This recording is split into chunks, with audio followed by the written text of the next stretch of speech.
दोस्तों नमस्कार। आप सभी का आपके अपने YouTube channel KR exam warrior में आप सभी का स्वागत और अभिनंदन। साथियों, आज अपन इस वीडियो में बात करेंगे वरिष्ठ अध्यापक भर्ती परीक्षा जो आपकी 2026 में होने वाली है। उसमें प्रथम पेपर में कौन कौन सी आप पुस्तिका पढ़े जिससे कि आप अच्छा स्कोर कर पाए। तो इसको लेकर ये वीडियो रहेगा, अंत तक आप जरूर बने रहिएगा। आपके लिए काफी महत्वपूर्ण वीडियो है। अगर आप इस रणनीति को फॉलो करोगे तो आराम से 130 प्लस नंबर ला सकते हैं प्रथम पेपर में। ऐसा कुछ भी नहीं है, लेकिन प्रथम पेपर में 130 प्लस नंबर लाने के लिए क्या जरूरी है कि एक तो आप जो भी पुस्तकें पढ़ रहे हैं वह सही पुस्तकों को चुनाव करें। तो इसको लेकर अपन इस वीडियो में बात करेंगे। देखिए, अभी हाल ही में इसका सिलेबस जारी हो चुका है वरिष्ठ अध्यापक का। तो इसमें ज्यादा कुछ चेंज नहीं है। एक तो विद्यार्थियों के मन में एक ये और भ्रम बैठा दिया गया है कि सिलेबस में बहुत बड़ा बदलाव हुआ है। बड़ा बदलाव कुछ भी नहीं है। 4-5% अपन कहें या 4-5 टॉपिक ही नए जुड़े हैं, ज्यादा कुछ भी नहीं है। तो इसको लेकर आपको ज्यादा टेंशन में नहीं रहना है। और दूसरी बात मैं आपको कहूंगा कि प्रथम पेपर के लिए आप जब भी तैयारी करें वरिष्ठ अध्यापक की, तो हमेशा ध्यान रखें प्रथम पेपर में एक गाइड, जैसे कोई बाजार में आती है संयुक्त गाइड ये पूरे सिलेबस की, तो ऐसी गाइड आपको नहीं लानी है। क्योंकि ऐसी गाइड से क्या होता है, कई सारे ऐसे टॉपिक हैं इसमें प्रथम पेपर में जो करंट से रिलेटेड क्वेश्चन ज्यादा आते हैं। तो गाइडें क्या होती है, गाइडें बहुत पहले आ जाती है मार्केट में, फिर आप उसको अपडेट नहीं कर पाते हैं। और दूसरी बात, गाइडें क्या है, कम से कम 1000 प्लस पेज में गाइडें आ रही हैं। तो इतनी बड़ी गाइडें अगर आप नहीं पढ़ सकते, क्योंकि एक तो एक पेज में दो भाग कर रखे हैं, 1000 और दो भाग अपन माना 2000 पेज के आसपास हो जाते हैं। तो इतनी बड़ी गाइड आप पढ़ोगे तो फिर आप सेकंड सब्जेक्ट कब पढ़ोगे। तो ये भी एक बहुत बड़ी समस्या है। आप अगर स्मार्ट तरीके से स्टडी करोगे तब जाकर आप प्रथम पेपर में बहुत अच्छा कर पाओगे। तो इसमें आपको किस तरीके से पढ़ना है और क्या क्या पढ़नी है, इसको लेकर अपन बात करेंगे। तो आइए शुरुआत करते हैं। पहला आपका भाग है राजस्थान का भूगोल, जिसमें आपका भौतिक स्वरूप, जलवायु, निकासी यानी इसमें आ जाती है नदियां, प्राकृतिक वनस्पति, कृषि, पशुपालन, दुग्ध विकास और जनसांख्यिकी यानी जनसंख्या राजस्थान की, जनजातियां, उद्योग, पर्यटन और प्रमुख पर्यटन स्थल। ये आपका है राजस्थान भूगोल और ये आपके आते हैं, कुल मिलाकर 10 प्रश्न आते हैं। तो इसका आपको ध्यान में रखना है। और आरपीएससी का क्या ट्रेंड रहा है अब तक मैं बताऊं आपको। भूगोल के क्वेश्चन ज्यादा टफ अभी भी नहीं आ रहे हैं, नॉर्मल क्वेश्चन ही आ रहे हैं। तो ये 10 क्वेश्चन अगर आपको तैयार करने हैं तो आपको क्या करना है और कौन सी पुस्तक पढ़नी है। तो पहली बात तो मैं यही कहूंगा कि अगर आपके पास कोई भी पुरानी भूगोल की पुस्तक है, चाहे 41 जिलों की हो, 33 जिलों की हो, उसको उसमें ज्यादा कोई फर्क है नहीं, क्योंकि अपने भौतिक स्वरूप से ही शुरू करना है। अब कोई नहीं पूछता है 41 जिलों के अनुसार या 33 जिलों के अनुसार। भौतिक स्वरूप में पूछेगा तो उसका वर्गीकरण पूछा जाता है। जलवायु में भी जिलों का कोई योगदान नहीं है। तो इसको लेकर आप ज्यादा टेंशन नहीं लेनी। अगर आपके पास कोई भी पुरानी भूगोल की पुस्तक है और जिसमें ये सभी टॉपिक है, तो आपको कोई नई भूगोल की पुस्तक नहीं लानी है, वही पढ़े, क्योंकि पैसे बर्बाद करने से कोई मतलब नहीं है। पहली बात तो ये ध्यान में रखनी है। दूसरी बात, अगर आप मान लो अगर आपके पास कोई पुस्तक है ही नहीं, तो आपको क्या करना है, भूगोल के अंतर्गत नाथ की राजस्थान भूगोल की पुस्तक आती है, वो आप ले आइए। और कुछ भी नहीं लाना है। अलग से जो राजस्थान भूगोल की पुस्तक आ रही है वही लानी है, एक साथ वाले नहीं लानी है, क्योंकि इसका कारण मैंने आपको बता दिया है पहले भी। तो इसमें आप ये पढ़ सकते हैं राजस्थान भूगोल में नाथ की। अगर आपके पास कोई भी भूगोल की पुस्तक है या नोट्स हैं, तो फिर ये टॉपिक अगर उसके अंदर है तो लाने की जरूरत नहीं है। इसमें आपको क्या करना है, पुरानी है तो एक तो प्राकृतिक वनस्पति, तो इसमें क्या है, जो वन वाला टॉपिक है, जो आंकड़े हैं, वन रिपोर्ट, वो एक अपडेट कर लेनी है अगर नहीं आए तो। और पशुपालन में अपडेट करने लायक कुछ है नहीं। दुग्ध विकास में थोड़े बहुत आंकड़े होते हैं, दूध उत्पादन में क्या योगदान है, वो अपडेट कर लेना है। और कृषि में भी कुछ आंकड़े होते हैं, तो वो करंट में अपडेट हो जाते हैं अपने आप। बाकी कोई ज्यादा अपडेट करने लायक कुछ है नहीं, पुरानी है तो, नहीं है तो फिर वो अपडेट होकर ही आएगी। तो इस बात का आपको ध्यान रखना है। फिर इसमें आ जाता है आपका राजस्थान का इतिहास। तो इसमें देखिए राजस्थान की प्राचीन संस्कृति और सभ्यता, स्थल और उसका महत्व, ये टॉपिक इस बार विस्तृत कर दिया है। पहले क्या था, आहड़, गणेश्वर, बेराट और कालीबंगा, ये 4 सभ्यताएं थी। अब इन 4 के अलावा जो भी सभ्यता है और ऐड कर दी गई है। तो इसमें आपको क्या करना है, ज्यादा इस पे आपको वो ऐसा कुछ है नहीं कि और शामिल कर लिया है तो और विस्तृत पढ़े। ये चारों तो आप पहले भी पढ़ते आ रहे हैं, तो ये तो पढ़नी ही है। इसके अलावा मैं बात करूं तो ये सभ्यता वाला ये पोर्शन है, आप कोई भी गाइड से पढ़ सकते हैं, या फिर 10वीं क्लास की जो पुस्तक है उनमें से भी आप देख लेना, क्योंकि आर गणेश्वर, बेराट और कालीबंगा जो ये सभ्यता वाला पोर्शन है, इनमें से एक क्वेश्चन आने की संभावना रहती है, कभी कभार 2 क्वेश्चन आते हैं। तो लगभग संभावना यही है कि इनमें से आ जाए, और अगर इनमें से नहीं आए तो अन्य सभ्यताओं में से आएंगे, तो भी इतना टफ क्वेश्चन बनेगा नहीं। आप 10वीं किताब अगर आपके पास है तो वहां से ये आप टॉपिक देख सकते हैं। तो इसके लेकर आप बड़ी गाइड लाने की जरूरत, अगर आपके पास कोई पुरानी गाइड है तो फिर लाने की जरूरत है नहीं। दूसरी देखिए, राजस्थान की राजपूत वंशावली, यह टॉपिक इस बार ऐड किया है, और यानी राजपूत वंशावली यानी राजस्थान के संपूर्ण राजा इसमें ऐड कर दिए गए। तो इसको लेकर भी क्योंकि ये टॉपिक बहुत बड़ा हो जाएगा, 100-150 पेज में ये टॉपिक बनेगा, और यहाँ से क्वेश्चन आना है एक, तो इसमें भी आपको 10वीं क्लास की ही पुस्तक में से ही पढ़ना है। गुर्जर प्रतिहार, अजमेर के सुहान के अलावा सभी राजपूत राजवंश शामिल किए हैं। तो गुर्जर प्रतिहार आप पहले पढ़ते भी थे, वो पढ़ना है, और अजमेर के सोहान वंश जो पहले आप पढ़ रहे थे वहीं से ही पढ़ना है। ये दो तो आप थोड़े से विस्तृत पढ़ लेना, बाकी 10वीं किताब में से पढ़ लेना, अन्य कोई गाइड नहीं लानी है, आपके पास पुरानी गाइड है वही पढ़ते रहिए। दूसरी, दिल्ली सल्तनत से संबंध, मेवाड़, रणथंभौर और जालौर, तो ये टॉपिक है, और इनमें से भी एक क्वेश्चन आएगा।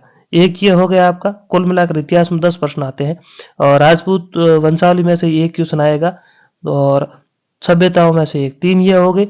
फिर आप देखिए राजस्थान के मुगल, मेवाड़, मारवाड़ और आमेर, राणा सांगा, राणा प्रताप, सुंदरसेन, यहाँ से 3 ये हुए, 2 यहाँ से, कुल मिलाकर प्राचीन से 5 प्रश्न आते हैं। और 5% के लिए आपको ज्यादा इतनी आप टेंशन लो ऐसा कुछ है नहीं। इसके लिए अगर आपके पास कोई पुरानी गाइड है नहीं आपके पास, तो आप क्या करना, दीदवाल पब्लिकेशन की इतिहास की जो किताब आती है वो आप ले आइए, और उनमें से ये टॉपिक आपके सभी के सभी टॉपिक तैयार हो जाएंगे। क्योंकि ये जो अलग अलग राजाओं के नाम दिए हैं, यहाँ से थोड़ा बहुत अब इतिहास का भी टफ आने शुरू हो गए हैं, तो इसके लिए आप राजस्थान की जो दीदवाल पब्लिकेशन की इतिहास की पुस्तक है वो आप देख लें। फिर है आपके 5 क्वेश्चन ये हो गए। 5 आते हैं आधुनिक से, जिसमें देखिए 1857 की क्रांति, राजस्थान राजनीतिक जन जागृति, प्रजामंडल आंदोलन, किसान और जनजाति आंदोलन, राजस्थान के एकीकरण। तो 5 क्वेश्चन यहाँ से आएंगे। तो इसके लिए भी आपको वही पेनोरमा सॉरी दीदवाल पब्लिकेशन की जो गाइड मैंने आपको पहले बताई है, इनमें से ये सभी टॉपिक आपको मिल जाएंगे। और 10वीं किताब नई भी है तो दीदवाल देख लेना, दीदवाल जो सभी है कवर हो जाएंगे। तो इतिहास में आप दीदवाल पब्लिकेशन की किताब देख सकते हैं, 10 में से 10 क्वेश्चन आपकी वहां से लगभग हो जाएंगे। कभी कभार क्या होता है, प्रश्न थोड़ा डीप आता है तो कहीं से भी नहीं मिलता है, इसके लिए आप बड़े पोथे पढ़ने की जरूरत नहीं है। तो आप ये देख लेना, और दीदवाल में भी इस बात का ध्यान रखना, जो आपके सिलेबस में टॉपिक है वही देखने हैं, बाकी नहीं देखने हैं। फिर बात आती है राजस्थान कला संस्कृति की। देखिए कला संस्कृति में भी 10 क्वेश्चन आते हैं।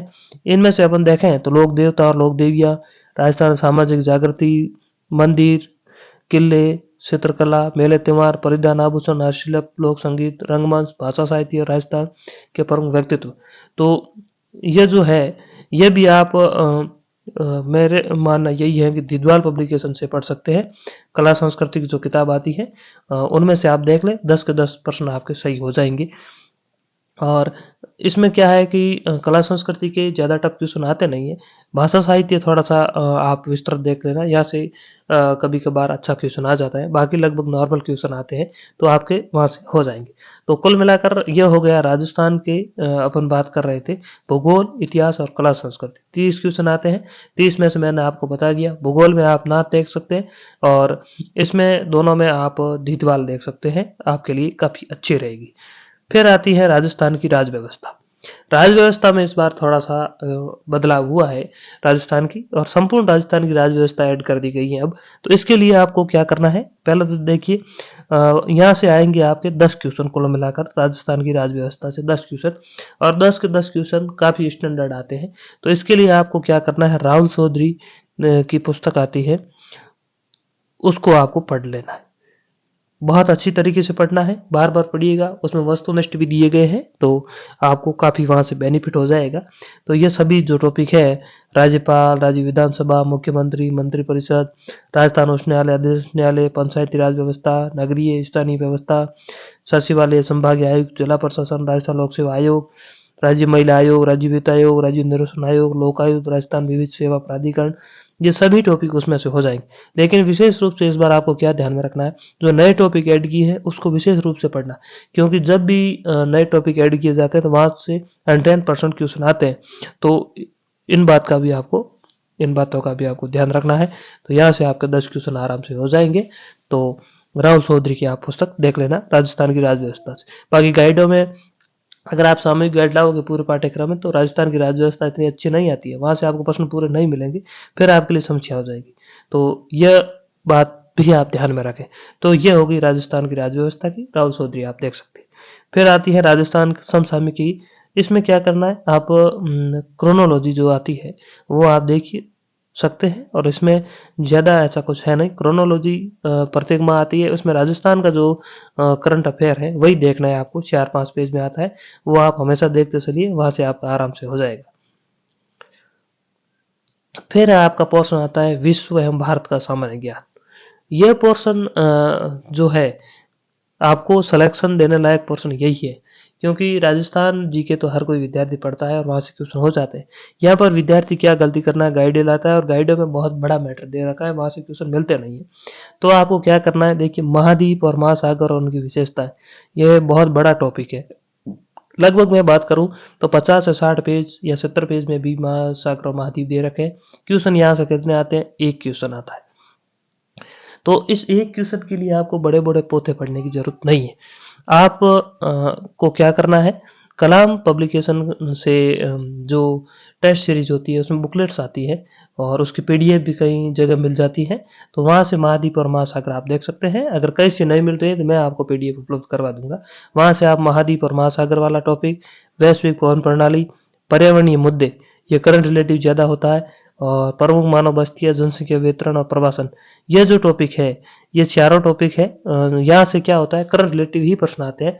और कलाम का क्या रहता है कि ये परीक्षा से पहले विद्यार्थियों को उपलब्ध करवाते हैं। तो ये पूरा का पूरा पोर्शन है, आपको कलाम की बुकलेट से ही देखना है, और ये ज़्यादा पेज में नहीं होंगे। ये टोटल मैं बात करूँ, ये 5 नंबर का पूरा पोर्शन है, और 5 नंबर का पूरा पोर्शन आपको कलाम की जो बुकलेट्स है लगभग 50 पेज में या 60 पेज में पूरा पूरा आपको मिल जाएगा।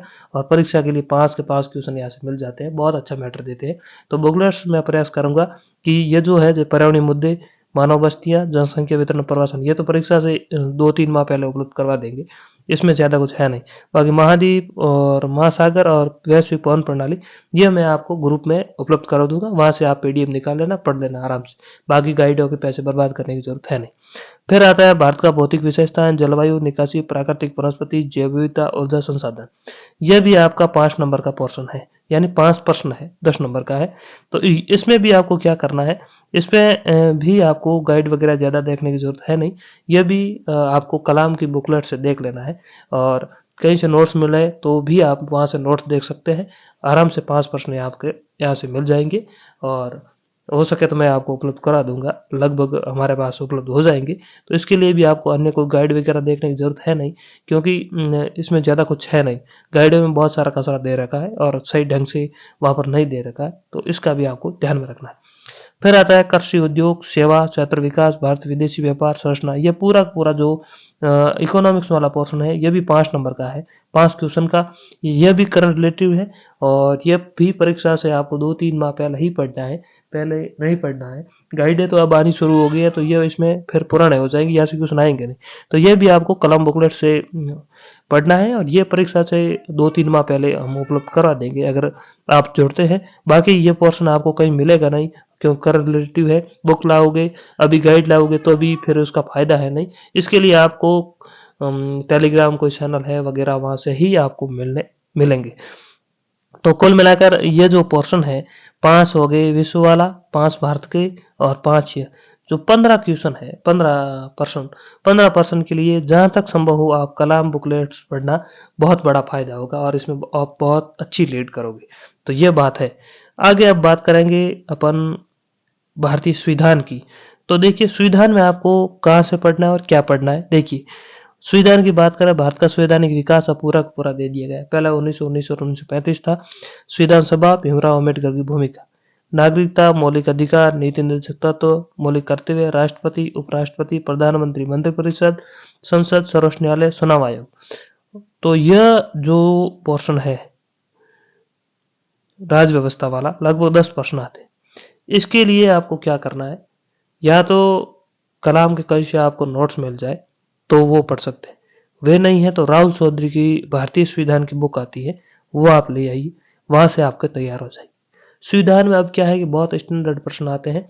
पहले वाला वो जमाना गया कि प्रधानमंत्री की नियुक्ति कौन करता है, राष्ट्रपति की कौन करता है, ऐसे प्रश्न अब नहीं आते हैं, विस्तृत प्रश्न आते हैं। तो इसके लिए आपको अच्छी गाइड पढ़नी पड़ेगी।